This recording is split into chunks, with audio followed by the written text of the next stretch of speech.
ఓం సదాశివసమారంభాం వ్యాసశంకరమధ్యమాం అస్మదాచార్యపర్యంతాం వందే గురు పరంపరాం. జ్యోతిష్ శాస్త్రాన్ని భావితరాల వారికి ప్రసాదించిన ఋషుల యొక్క పాదపద్మాలకి నమస్కారం చేసుకుంటూ, అలాగే నాకు జ్యోతిష విద్యను నేర్పిన గురువర్యులు జ్యోతిష బ్రహ్మ కీర్తిశేషులు శ్రీ ఏరంకి సూర్యనారాయణమూర్తి గారు, సూర్య శ్రీదేవజ్ఞ గారి యొక్క పాదపద్మాలకి నమస్కారం చేసుకుంటూ, ఓం శ్రీ మహాగణాధిపతి నమః, శ్రీ గురుభ్యో నమః, హరి ఓం. వీక్షకులందరికీ నమస్కారం. మే నెల 19వ తారీఖు లగాయతు మే 25వ తారీఖు వరకు ఉండేటువంటి గ్రహగతుల ఆధారంగా ద్వాదశ రాశుల వారికి ఈ వారం ఏ విధమైనటువంటి శుభాశుభ ఫలితాలు కలగబోతున్నాయో ఈ కార్యక్రమం ద్వారా తెలుసుకుందాం. అందులో భాగంగా ఈ వారం ఉండేటువంటి గ్రహగతులను గమనిద్దాం. ఈ వారంలో మేష రాశి యందు బుధ గ్రహం సంచారం చేస్తూ ఉండగా, వృషభ రాశి యందు రవి, శుక్ర, గురు గ్రహాల యొక్క సంచారం జరుగుతూ ఉన్నది. అలాగే కేతువు కన్యా రాశి యందు, కుంభమందు శనేశ్వరుడు, మీనరాశి యందు రాహుకుజుల యొక్క సంచారం ఉండగా, చంద్రుడు ఈ వారంలో కన్యా, తుల, వృశ్చిక రాశుల యందు సంచారం చేయబోతూ ఉన్నారు.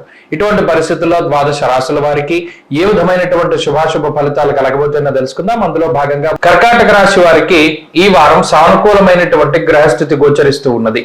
ప్రత్యేకించి లాభస్థానంలో ఉన్నటువంటి శుక్రుడు, రవి, గురు గ్రహాల తాలూకు శుభ ఫలితాలు ఈ రాశి వారికి వస్తూ ఉండగా, చంద్రబలంతో కలుపుకొని 4 గ్రహాల తాలూకు శుభ ఫలితాలు ఈ రాశి వారికి రానున్నాయి. ప్రత్యేకించి ఆర్థిక పరమైనటువంటి విషయాలను పరిశీలన చేస్తే, ఎప్పుడైతే గురుడు లాభస్థానంలో ఉన్నారో, రవితో కలిపి ఉన్నారో, శుక్రుని యొక్క యుతి కూడా ఉన్నదో, ఆర్థికంగా కర్కాటక రాశి వారికి ఏ విధమైనటువంటి సమస్య కూడా ఈ వారం కనబడడం లేదు.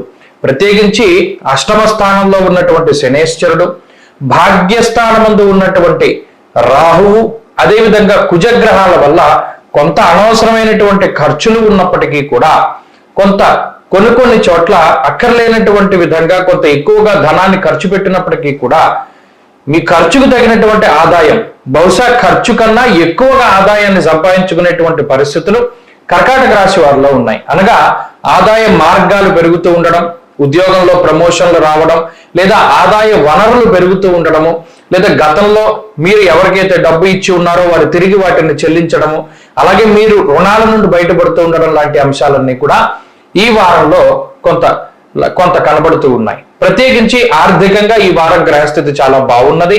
ఇక కుటుంబపరమైనటువంటి విషయాల్లో కర్కాటక రాశి వారికి ఈ వారం చాలా పురోగతి కనబడుతూ ఉన్నది.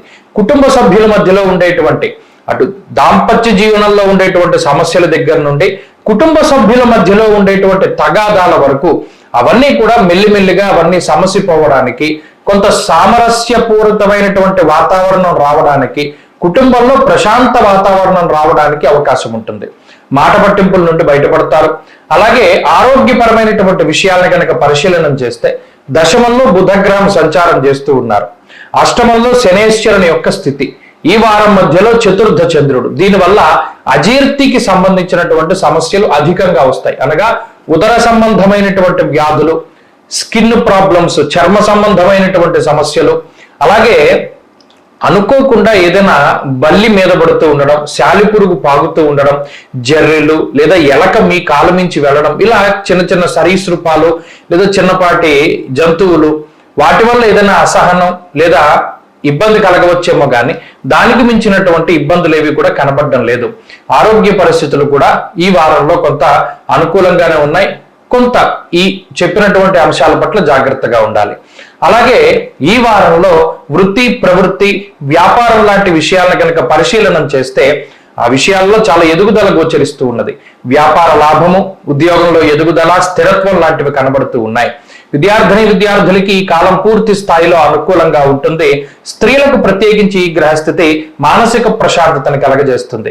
కర్కాటక రాశి వారి ఈ వారంలో మరింత అనుకూలమైనటువంటి ఫలితాలని సాధించడానికై కాలభైరవ ఆరాధన చేస్తూ ఉండడం చెప్పదగినటువంటి సూచన. ఈ వారంలో కలిసొచ్చేటువంటి రోజు శుక్రవారంగా చెప్పవచ్చును. అదృష్ట సంఖ్య 1, అదృష్ట వర్ణము తెలుపు. తదుపరి సింహరాశి.